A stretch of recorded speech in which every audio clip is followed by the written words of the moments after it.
देश में हर साल लाखों टन पराली, गेहूं, सरसों, मक्के के छिलके को जला दिया जाता है।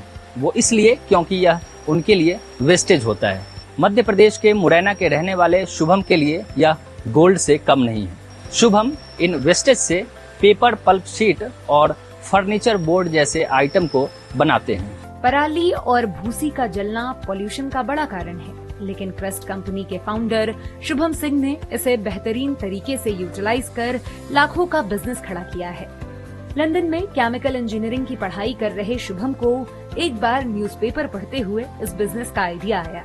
मैं इंपीरियल कॉलेज लंदन में अपनी मास्टर्स की पढ़ाई कर रहा था केमिकल इंजीनियरिंग में, और वहाँ मैंने एक दिन अखबार में देखा कि नई दिल्ली दुनिया में नंबर 1 बन गई है प्रदूषण में, वायु प्रदूषण में। तो ये देख के अच्छा नहीं लगा। तो एज अ केमिकल इंजीनियर मुझे लगा कि क्यों ना मैं अपनी रिसर्च स्किल, जो मैंने अनुसंधान किया है, जो पढ़ाई करी है, उसी को यूज करके इस समस्या पे मैं थोड़ी रिसर्च कर सकूं। पढ़ाई पूरी करके शुभम इंडिया आए और सरकारी फेलोशिप के जरिए बिजनेस पर काम करना शुरू किया। और जब मैं भारत आया तब ministry of science and technology की एक फेलोशिप थी वेस्ट टू वैल्यू पे, सोशल इनोवेशन इमर्शन प्रोग्राम। तो उस फेलोशिप में मेरा चयन हुआ। तभी मेरी बहन है, वो यूनिवर्सिटी ऑफ कैम्ब्रिज में पढ़ाई कर रही थी, फार्माकोलॉजी में पीएचडी कर रही थी इनफैक्ट। तो उन्हें भी लगा कि साथ में मिलकर इस कंपनी की एक हम शुरुआत कर सकते हैं। पहले कंपनी पुणे में थी, लेकिन बाद में शुभम ने इसे मुरैना शिफ्ट करने का प्लान बनाया। तो हमारा यही सोचना था कि जो हमारे छोटे शहर हैं और जो गांव हैं, उनका हम विकास करें, और क्यों ना जिस एरिया से हम आते हैं वहीं से इसकी शुरुआत की जा सके। साथ ही साथ मुरैना एक एग्रीगेरियन इकोनॉमी है।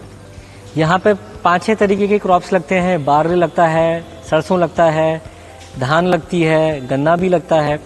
तो ये हमारे लिए एक परफेक्ट प्लेस था कि हम अलग अलग रॉ मटेरियल्स को लेके इस जगह पे आके रिसर्च कर सकें, और एक माइक्रो फैक्ट्री का मॉडल हम एज अ मॉडल फैक्ट्री हम लोग दुनिया को बता सकें कि किस तरीके से ये माइक्रो फैक्ट्री गाँव में लग सकती है, जहाँ पे पराली, क्रॉप रेसिड्यू अवेलेबल है, और रूरल इकोनॉमी का एम्पावरमेंट किया जा सकता है। ये हमारा सोचना था।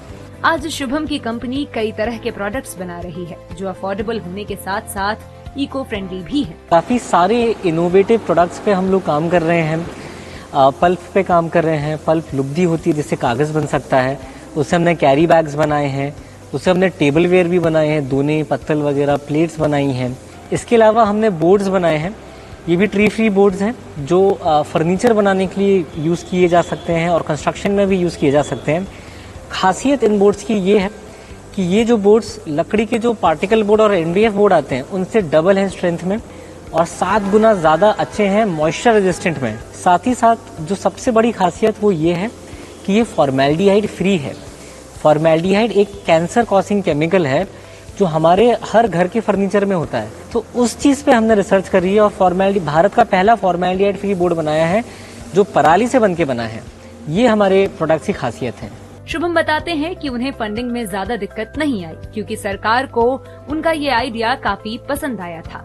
हमें फंड्स वाइज मतलब उतना स्ट्रगल नहीं करना पड़ा। हमें सरकार ने लगभग 2.5 करोड़ तक हमें काफ़ी सारे अवार्ड्स और फंड्स के जरिए, और पूरी रिसर्च हमारी 100% गवर्नमेंट के थ्रू हुई। साथ ही साथ अमेरिका के एक प्रोग्राम था टेक्स्टार्स, तो उन्होंने 10 कंपनी पूरी दुनिया भर से सिलेक्ट करी थी सस्टेनेबिलिटी में। उसमें से हम एक कंपनी थे जो दुनिया भर से और भारत की इकलौती कंपनी थे जो उनके प्रोग्राम के लिए सिलेक्ट की गई। तो उन्होंने भी थोड़ा हमें इन्वेस्टमेंट दिया। 3 महीने में कंपनी ने 20 लाख का बिजनेस किया। शुभम का टारगेट है कि वो आने वाले 2-3 साल में अपनी कंपनी को 100 करोड़ की कंपनी बनाए।